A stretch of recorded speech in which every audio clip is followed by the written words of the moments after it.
नमस्कार, मैं हूं आपके साथ अक्षता मौर्य। आप देख रहे हैं न्यूज़ 7 हिंदी।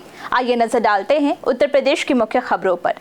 लखनऊ से बड़ी खबर सामने आई है, जहां एसीपी कैंट अभय प्रताप मल ने एक ज्वेलरी शॉप से सोने की चैन चोरी के मामले का खुलासा किया है।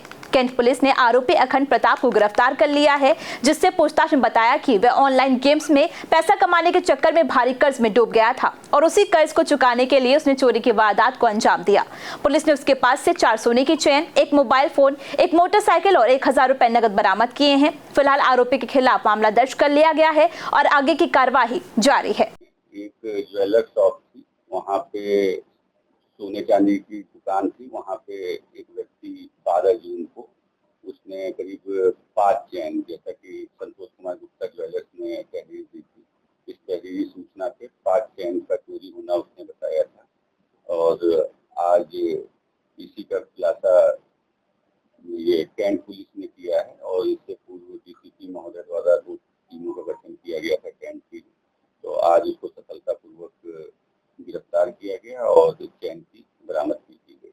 बाकी उसकी जो क्रिमिनल हिस्ट्री है उसके बारे में और पता लगाया जा रहा है। ये जैसा कि अभी तक इसने बताया है कि इनके पिताजी रिटायर्ड फौजी हैं और ये बी फार्मा के छात्र थे और सुल्तानपुर सिटी में सेवई बाजार में कभी रहते थे और मूल रूप से रहने वाले ये आजमगढ़ के थे। जैसा कि अभी पूछताछ में आया कि ये ऑनलाइन गेमिंग करते थे, उसमें इनके ऊपर काफी कर्ज हो गया था, इस कारण इसने किया है। जैसा कि अभी पूछताछ के क्रम में आया है, बाकी और जांच इसमें चल रही है।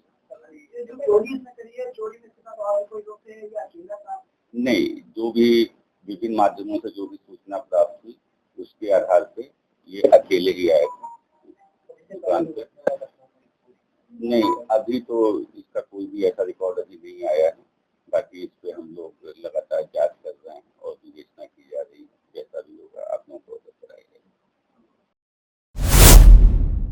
कानपुर से दिल दहला देने वाली खबर सामने आई है, जहां शोहदे की हरकतों से परेशान होकर 23 वर्षीय युवती रिया ने फांसी लगाकर आत्महत्या कर ली। रिया 1 माह पहले अपनी बड़ी बहन नीलू के घर रावतपुर के जयप्रकाश नगर में बच्चों की देखभाल के लिए आई थी, लेकिन मोहल्ले के युवक गौरव ने उसकी फोटो खींचकर वायरल करने की धमकी दी और रात 1 बजे मिलने का दबाव बनाने लगे। आरोप है कि वे मोहल्ले में अपने साथियों के साथ बैठकर युवती को बदनाम भी करता था। जब परिजनों ने विरोध किया तो युवक ने गाली गलौज और धमकी देना शुरू कर दिया। मंगलवार रात को रिया ने फंदा लगाकर जान दे दी। मौके पर पहुंची पुलिस ने शव को पोस्टमार्टम के लिए भेज दिया है और परिजनों की शिकायत पर एफआईआर दर्ज कर ली गई है। Joint CP law and order Ashutosh Kumar ने बताया है कि आरोपी की जल्द गिरफ्तारी की जाएगी। उसमें एक एफआईआर लिखी गई है रावतपुर थाने में, जिसमें ये एक्यूज किया गया कि एक आदमी काफ़ी परेशान कर रहा था, जिससे तंग आकर लड़की ने सुसाइड कर ली। ये जीजा ने, उसमें कंप्लेनेंट है लड़की के जीजा, इसमें एफआईआर दर्ज कर ली गई और उसकी लड़के की तलाश की जा रही है। लगी है, जल्दी इसका परिणाम आपको मिल जाएगा। लखनऊ में पुलिस ने बड़ी कार्रवाई करते हुए एक फर्जी एसओजी टीम का भांडाफोड़ किया है, जो नकली पुलिस बनकर लोगों को तमंचा दिखाकर ठगी करता था। गोमती नगर पुलिस और पूर्वी जोन की क्राइम टीम ने इस गिरोह के सरगना समेत 4 आरोपियों विशाल कुमार, राम बहादुर, राम प्रसाद और अंजनी कुमार को गिरफ्तार कर लिया है। ये आरोपी कभी खुद को एसओजी तो कभी क्राइम ब्रांच के सदस्य बताकर लोगों से पैसे ऐंठते थे और निवेश के नाम पर रकम डबल करने का झांसा देकर धोखाधड़ी भी करते थे। आरोपियों के पास से एक तमंचा, कारतूस और 500 रुपए की शक्ल में चिल्ड्रन बैंक की 23 नकली गड्डियां, साथ ही असली नोट लगाकर तैयार की गई 8 गड्डियां भी बरामद की गई हैं। पुलिस अब गिरोह के अन्य सदस्यों की तलाश में जुट गई है। ये थाना गोमती नगर की पुलिस और पूर्वी जोन की क्राइम टीम है, इनके द्वारा एक गुडवर्क किया गया है, जिसमें एक ऐसे गिरोह के 4 लोगों का पर्दाफाश किया गया है जो निवेश करने के नाम पे जो भोली भाली जनता है उनसे कुछ पैसे लेती है और पैसे पाने के बाद फर्जी एसओजी बनकर आती है और अपने ही साथियों को पकड़ के ले जाती है और जो उस जनता से पैसे लिया है उसका अपने पास जालसाजी से रख लेती है। इस घटनाक्रम की सूचना दिनांक 16 जुलाई 2025 को राजकुमार हैं, जो आइसक्रीम का ठेला लगाते हैं, इनके द्वारा थाना गोमती नगर पे दी गई थी। इनके द्वारा बताया गया था कि इनका कुछ दिन पहले कुछ लोगों से संपर्क हुआ था, जिन्होंने इनको पैसे डबल करने के लिए एक निवेश की स्कीम का बताया था। इनके द्वारा यह बताया गया था कि अगर आप कुछ पैसा निवेश के लिए डालेंगे तो कुछ दिन में वो पैसा डबल कर दिया जाएगा और वो आपको पैसा किस्तों में मिलता रहेगा। इसी क्रम में जो वादी राजकुमार हैं, इनके द्वारा कुछ पैसा इन लोगों को दिया गया था जब दूसरी बार ये लोग इनसे मिलने आए थे तो ये जो पैसा रिटर्न करना था, जो डबल हुआ था, वो देने आए थे और इसके साथ साथ कुछ और पैसा निवेश के लिए लेने आए थे।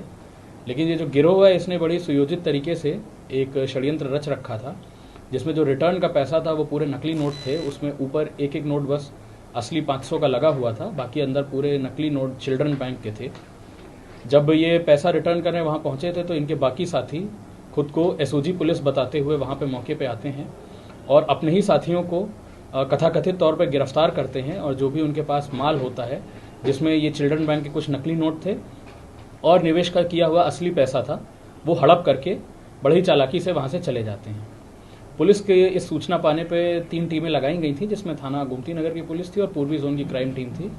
इन टीमों द्वारा बड़े ही मेहनत करते हुए एक जांच पड़ताल करी गई और इसी क्रम में इन 4 लोगों की गिरफ्तारी करी गई है। इनके नाम क्रमशः विशाल, राम बहादुर, राम प्रसाद और अंजनी कुमार हैं।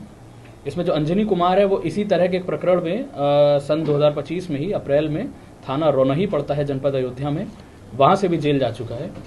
इनसे पूछताछ करी गई तो इन्होंने अपने पूरा प्लान को इसी प्रकार बताया कि ये निवेश के लिए लोगों को, भोले भाले लोगों को पकड़ते हैं, उनको पैसा लेते हैं और फिर फर्जी एसओजी बनकर खुद को पुलिस बताते हुए वो पैसा हड़प लेते हैं। इनके पास से हमें 30 अदद चिल्ड्रन बैंक की 500-500 रुपए की गड्डियां मिली हैं। 8 गड्डियां हमें ऐसी मिली हैं जिसमें नकली नोट लगे हुए थे और ऊपर एक 500 का असली नोट लगा हुआ था। 30,000 रुपए नगद मिले हैं जो जेन्युइन पैसे हैं। 60 नोट मिले हैं ऐसे और एक अवैध देशी तमंचा मिला है, एक कारतूस मिला है और एक फर्जी पुलिस का आई कार्ड मिला है। पुलिस द्वारा इन लोगों को हिरासत में लेकर न्यायिक अभिरक्षा में भेजा गया। विधिक कार्रवाई प्रचलित है। नोट बदलने का इनका कुछ क्या रहता था, क्या कॉन्सेप्ट रहता था?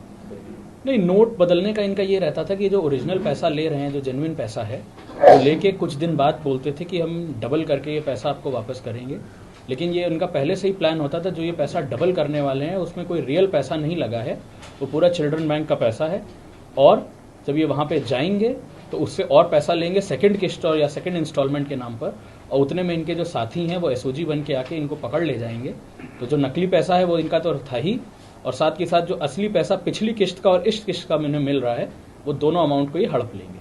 लखनऊ में अब तक कितनी घटनाओं को इन्होंने अंजाम दिया और आगे कहाँ कहाँ ये घटना की है? अभी फिलहाल तो इन्होंने यही एक घटना कबूली है। जैसा कि मैंने बताया, इसमें से जो एक अभियुक्त है इनका साथी अंजनी कुमार, ये रोनही अयोध्या में भी इस तरह के प्रकरण में जेल जा चुका है।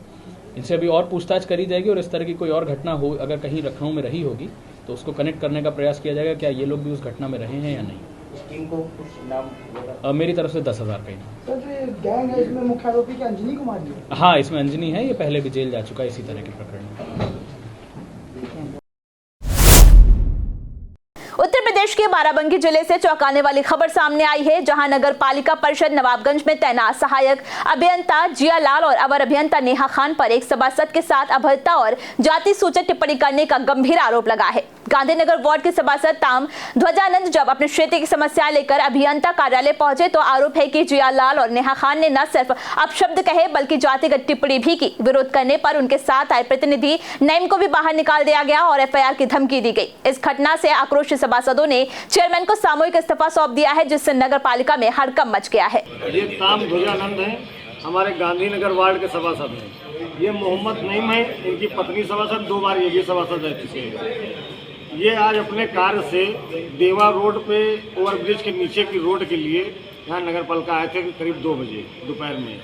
यही हिसाब से और जे हिसाब से कहने लगे कि हमारे यहाँ जो है आपने अभी तक नापने नहीं गए, जबकि ईओ साहब भी मौके पर जा चुके थे। जिलाधिकारी महोदय ने भी 1 महीना पहले कह दिया था कि जाके इसको देख के कराइए। छोटे छोटे बच्चे रोज गिरते हैं, पानी जो जल भरा हुआ है, आप लोग भी जाके उसको संज्ञान ले लीजिएगा। और नगर पालिका कमला नेहरू पार्क के पास एक नाला निर्माण हो रहा है, वहाँ पे 6 बाई 6 के चौतरे बन रहे थे, तो उसी के विरोध में नईम भाई गए हुए थे कि वहाँ पे चौतरे का कोई औचित नहीं। वहाँ ठेले वाले ठेला लगाते हैं। बाराबंकी में एक ही चौपाटी बची जहाँ पे लोग, शहर के लोग आके अपना एंजॉय करते हैं। वहाँ उसके इन्होंने अपनी जब परेशानी बताई तो उन्होंने कहा वहाँ इतना ज़रूरी काम नहीं है आपका और ये जो है काम बाद में होगा। इसी में जो है उन्होंने कहा, जे महोदय हमारे यहाँ नेहा खान जी हैं, उन्होंने अभद्र भाषा का प्रयोग किया और इनको जात सूचक शब्दों का प्रयोग किया। अभी तक कोई आया? आप लोग धरने में बैठे हुए हैं। नहीं आए थे, हमारे जो है अभी ईओ साहब भी आए थे, हमारे चेयरमैन साहब, प्रतिनिधि हमारे सुरेंद्र भाई भी बैठे हुए हैं, सब लोग हैं साथ में, ऐसा कुछ नहीं है। क्या मांग रखे हैं आप अब लोग? उन्होंने FIR की है सभासद के खिलाफ, हमारे नईम भाई के खिलाफ FIR की है हरजन ने की है, और इन्होंने जो अभद्रता इनके साथ की, हम लोगों ने भी उनके खिलाफ एप्लीकेशन दी है। यूपी के अयोध्या से एक हैरान करने वाली तस्वीर सामने आई है, जहां भ्रष्टाचार के खिलाफ आवाज उठाने वाले सहायक लोको पायलट संजय कुमार यादव ने अपनी पत्नी के साथ अयोध्या कैंट रेलवे स्टेशन पर धरना दे दिया है। उनका आरोप है कि विभाग में व्याप्त भ्रष्टाचार को उजागर करने पर उन्हें लगातार उत्पीड़न का सामना करना पड़ रहा है। बुधवार को स्टेशन परिसर में परिवार सहित धरने पर बैठे लोको पायलट को देखकर रेलवे प्रशासन और GRP में हड़कंप मच गया है। अधिकारियों ने मौके पर पहुंचकर उन्हें समझाने की कोशिश की, लेकिन संजय कुमार यादव का कहना है कि जब तक उन्हें न्याय नहीं मिलेगा वे धरना खत्म नहीं करेंगे। फिलहाल रेलवे प्रशासन ने मामले की जांच शुरू कर दी है। अयोध्या कैंट में हम वरिष्ठ सहायक लोको पायलट के पद पर कार्यरत हैं और हम ड्यूटी करना चाह रहे हैं। रेल प्रशासन हमसे ड्यूटी नहीं कराना चाह रहा है। ऐसा क्यों? कुछ भ्रष्टाचार यहाँ पे व्याप्त था, जिसका मैंने शिकायत की थी। उसको प्रशासन, रेल प्रशासन और उससे बचने के लिए एक तरफा हमारे ऊपर ही कार्रवाई कर रहा है। कौन कार्रवाई कर रहे हैं? सीनियर DRSO, सीनियर DTRD और यहाँ के जो अयोध्या कैंट के जो हमारे इंचार्ज हैं, मुख्य क्रू नियंत्रक। क्या बात? जैसे हम लोगों की रनिंग की ड्यूटी है, जो मतलब लाइन पे काम करने के लिए, लेकिन यहाँ पे हमारे सीनियर CCC AYC के संरक्षण में जो है 10 से 12 लोगों को मतलब लाइन पे काम नहीं भेजा रहा 5-6 साल से, और बराबर उनको यहाँ पे मतलब दाएं बाएं लगा के उनसे ड्यूटी कराई जा रही है। जो उनका मूल पद है, अपने मूल पद पे कार्य नहीं कर रहे थे, जिसकी मेरे द्वारा शिकायत की गई थी। शिकायत करने पर वहाँ पे हमें बुकअप किया गया सीनियर DRSO के यहाँ। बुकअप करने के बाद में उस पर हम शिकायत की निष्पक्ष जांच की मांग किए, जिस पे हमें एक तरफा मतलब हिटलर शाही अपनाते हुए हमें 55 दिन तक सस्पेंड रखा गया। भ्रष्टाचार का इन्होंने विरोध किया तो इनको खुद परेशान किया जा रहा है, तो इस पे और भी लोग साथ दे रहे हैं। और ये भ्रष्टाचार के खिलाफ अगर आवाज़ उठा रहे हैं तो क्या ये गलत है? गलत तो नहीं है। खुद इन्हीं को फंसाया जा रहा है और फैमिली हम लोग भी परेशान हैं। क्या होना चाहिए इसमें? उत्तर प्रदेश के बांदा जिले से एक दर्दनाक हादसे की खबर सामने आई है, जहां बिसंडा थाना क्षेत्र में आकाशीय बिजली की चपेट में आने से एक किसान की मौके पर ही मौत हो गई। बताया जा रहा है कि युवक खेत से काम करके वापस लौट रहा था, तभी अचानक आसमान से बिजली गिरी और वह उसकी चपेट में आ गया। सूचना मिलते ही परिजन मौके पर पहुंचे और घायल युवक को तुरंत अस्पताल ले जाया गया, लेकिन डॉक्टरों ने जांच के बाद उसे मृत घोषित कर दिया। हादसे की खबर से परिवार में कोहराम मच गया है। पुलिस ने शव का पंचनामा भरकर पोस्टमार्टम के लिए भेज दिया है और अग्रिम कानूनी कार्रवाई की जा रही है। मामा के लड़के हैं, हमारे जन्म से जो है हमारे यहाँ रहते थे। कौन से गांव के रहने वाले हैं? ये कैलाहा का है, लेकिन जो है हमारी बिसंडा से जन्म रहता है, उसी का निवास है बिसंडा में। क्या मामला है पूरा? उसकी बिजली गिरने से मौत हुई। अच्छा।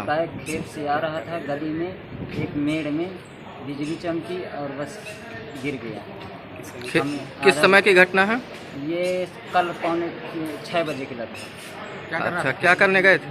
ये खेत में गए थे, खेत में पेड़ ताके रहे और फिर जब बादल चढ़ा तो ये घर आ रहे थे कि हम पहले बारिश के पहले घर पहुंच जाएं, तो एकाएक बिजली चमकी, बस गिर गए।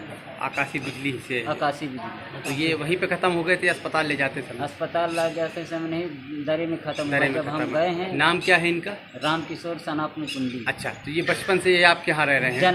जन्म से बिसंडई में रह रहे हैं। खास बिसंडई के रहने वाले हैं? खास बिसंडई। खास बिसंडई, Atarra road Bisanda. Kanpur central station से GRP को बड़ी सफलता हासिल हुई है, जहां ऑपरेशन मुस्कान के तहत दिल्ली से अपहृत एक 14 वर्षीय बालक को मात्र 2.5 घंटे के भीतर सकुशल बरामद कर लिया गया। अपर पुलिस महानिदेशक रेलवे प्रकाश D और SP रेलवे प्रयागराज प्रशांत वर्मा के निर्देशन में पुलिस उपाधीक्षक दुष्यंत कुमार सिंह और प्रभारी निरीक्षक ओम नारायण सिंह की टीम ने रात्रि करीब 11:45 से सघन तलाशी अभियान शुरू किया और रात करीब 2:10 पर बालक को प्लेटफॉर्म नंबर 1/10 पर एक बुजुर्ग महिला के साथ पकड़ा। पूछताछ में खुलासा हुआ कि बालक खुद ही स्कूल में तनाव के कारण अपनी दादी के पास जाने के लिए घर से निकला था और फिरौती मांगने वाला फोन भी उसी के पास से बरामद हुआ है। नियम अनुसार बालक को दिल्ली पुलिस को सौंप दिया गया है। GRP कानपुर की त्वरित कार्रवाई और समन्वय से एक संभावित अनहोनी टल गई है।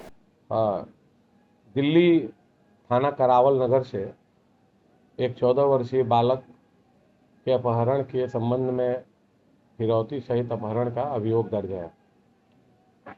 कल दिनांक 16/7 को इस संबंध में देर रात्रि करावल पुलिस द्वारा हम लोगों से संपर्क किया गया। इम्पॉर्टेंट बात यह थी कि अपहृत बालक के बारे में लगातार फिरौती मांगी जा रही थी और लोकेशन जो मोबाइल फ़ोन का लोकेशन था उससे ये प्रतीत हो रहा था कि ये किसी ट्रेन में यात्रा कर रहे हैं। अपहृता के साथ अपहृत बालक किसी ट्रेन में यात्रा कर रहा है। उसी क्रम में 12 बजे से लगभग 1:15 बजे तक के अभियान में सर्चिंग ऑपरेशन और विभिन्न स्थानों पर दबिश देने के बाद यह बालक प्लेटफार्म नंबर 1 और 10 के दिल्ली हिंद की तरफ लाल रंग के ट्रैक सूट में एक बैग के साथ बरामद हुआ। महत्वपूर्ण यह है कि जिस फ़ोन से फिरौती की रकम मांगी गई उसमें कुछ पैसे भी ट्रांजैक्शन हुए हैं, ऐसा दिल्ली पुलिस का सूचना है। वह फ़ोन भी उस बालक के पास से बरामद हुआ। तत्काल दिल्ली पुलिस को सूचित करते हुए उनकी एक टीम यहाँ आज प्रातः 8 बजे आ चुकी है और उनके द्वारा आवश्यक विधिक कार्रवाई के उपरांत इस बच्चे को नई दिल्ली ले जाया जा रहा है, जिसके आगे की प्रक्रिया अमल में लाई क्या लगता है जिसका अपहरण हुआ था उसने खुद अपनी शादी रची थी फोन की? अभी ये कहना बहुत जल्दीबाजी होगी। उसके पास फोन बरामद होता है, ऐसा हो सकता है, लेकिन अभी पुष्ट साक्ष्य नहीं है। अभी तो यह जरूर है कि वह बालक अपहृत हुआ, जिसके संबंध में काफ़ी सेंसेशन फैला था और सुखद यह है कि वह बरामद किया गया और आगे की अन्वेषण की कार्रवाई चल रही है। हाँ, ये लगभग 2.5 घंटे का अभियान था। अपनी कानपुर सेंट्रल पुलिस जीआरपी कुल 3 टीमों द्वारा यह कार्रवाई की जा रही थी मेरे नेतृत्व में। यूपी सरकार के जल शक्ति मंत्री रामकेश निषाद आज हमीरपुर के बाढ़ प्रभावित इलाकों के दौरे पर पहुंचे हैं, जहां उन्होंने बेतवा और यमुना नदी के किनारे से प्रभावित क्षेत्रों का स्थलीय निरीक्षण कर हालात का जायजा लिया है। मंत्री ने मौके पर पहुंचकर ग्रामीणों से बातचीत की और उन्हें हर संभव मदद का भरोसा दिलाया है। इसके साथ ही राहत, आश्रय, कुछेच्छा का निरीक्षण कर अधिकारियों को जरूरी दिशा निर्देश भी दिए हैं। निरीक्षण के बाद मंत्री ने कलेक्ट्रेट सभागार में जिला योजना समिति की बैठक भी की, जिसमें बाढ़ पूर्व तैयारियों, अतिवृष्टि से प्रभावित क्षेत्रों की व्यवस्थाओं और ऑनगोइंग विकास कार्यों की समीक्षा की गई। अंत में उन्होंने निरीक्षण भवन में विभागीय अधिकारियों के साथ एक महत्वपूर्ण बैठक कर राहत कार्यों को लेकर निर्देश भी जारी किया है। आज हमीरपुर जनपद के जिला योजना एवं विकास कार्यों की समीक्षा बैठक का कार्यक्रम था। इसके साथ ही जनपद में जो अपने संभावित बाढ़ के क्षेत्र हैं, लोगों का क्षेत्रों का भी दौरा किया है और अधिकारियों को स्पष्ट निर्देश दिए गए हैं कि बाढ़ की पूर्व तैयारी कर लें और जो यहाँ पर जनपद हमीरपुर में बाढ़ के परिक्षेत्र हैं उनकी व्यवस्थाओं को दुरुस्त करने के लिए निर्देश के साथ में वहाँ का स्थलीय निरीक्षण भी किया गया। लगभग तैयारियां पूर्ण हैं और हर परिस्थितियों से निपटने के लिए जिला प्रशासन और यहाँ के अधिकारी कर्मचारी तत्परता के साथ में लगे हुए हैं। समीक्षा में जो भी अपने जनपद के हमीरपुर के विकासवार विभागवार विकास के क्रम पर चर्चा हुई है, उनके आगे बढ़ाने के लिए जो उत्तर प्रदेश के यशस्वी मुख्यमंत्री जी की योजनाएं, देश के प्रधानमंत्री जी की केंद्र सरकार और प्रदेश सरकार की योजनाओं का क्रियान्वयन धरातल पर हो, लोग लाभान्वित हों और यहाँ के विकास को गतिमान रूप से गति मिले। उत्तर प्रदेश के औरैया जनपद से एक बड़ी खबर सामने आई है, जहां बिधुना कृष्णी मार्ग पर देवहरा गांव के पास एक बड़ा हादसा बाल बाल टल गया है। कानपुर देहात के रसूलाबाद से हरियाणा के गुड़गांव जा रही एक प्राइवेट बस का अचानक एक्सल टूट गया, जिससे बस अनियंत्रित होकर सड़क किनारे गड्ढे में जा फंसी। हादसे के वक्त बस में 40 से 50 यात्री सवार थे, लेकिन सौभाग्यवश कोई हताहत नहीं हुआ। घटना के बाद यात्रियों में अफरा तफरी मच गई, लेकिन ड्राइवर की सतर्कता और स्थानीय लोगों की मदद से सभी सुरक्षित बाहर निकल आए। यात्रियों ने सड़क किनारे उतरकर दूसरी बस का इंतजार शुरू कर दिया। यह हादसा जहां एक राहत की बात है, वहीं यह सवाल भी खड़ा होता है कि क्या प्राइवेट बसों की तकनीकी जांच समय पर हो रही है या फिर यात्रियों की जान यूं ही भगवान भरोसे छोड़ी जा रही है। क्या नाम है आपका? अशोक। कहाँ के निवासी है? बिधुना। कहाँ जा रहे थे? गुड़गांव। क्या हुआ था? कितना एक्सल टूटा, वहाँ से उसने एकदम कंट्रोल कर लिया, एक्सल टूट गया बस का। किसी को चोट है? ना, किसी को नहीं, सब बच गए। कितनी सवारी होंगी लगभग? 40-50। कानपुर के चकेरी थाना क्षेत्र से एक सनसनीखेज मामला सामने आया है, जहां दिन दहाड़े 12वीं की छात्रा से छेड़छाड़ करने वाले आरोपी को पुलिस ने मुठभेड़ के बाद गिरफ्तार कर लिया है। घटना का वीडियो सोशल मीडिया पर वायरल होने के बाद पुलिस ने तुरंत एक्शन लेते हुए 4 टीमें गठित कर आरोपी की तलाश शुरू की। देर रात सूचना मिलने पर पुलिस ने चकेरी क्षेत्र में घेराबंदी की, लेकिन आरोपी ने गिरफ्तारी से बचने के लिए पुलिस पर फायरिंग कर दी। जवाबी कार्रवाई में पुलिस की गोली आरोपी के पैर में लगी, जिसके बाद उसे घायल अवस्था में अस्पताल में भर्ती कराया गया। फिलहाल पुलिस ने आरोपी के खिलाफ संबंधित धाराओं में मुकदमा दर्ज कर कानूनी कार्रवाई शुरू कर दी है। उत्तर प्रदेश की इन खबरों में फिलहाल इतना ही। देखते रहिए News 7 हिंदी।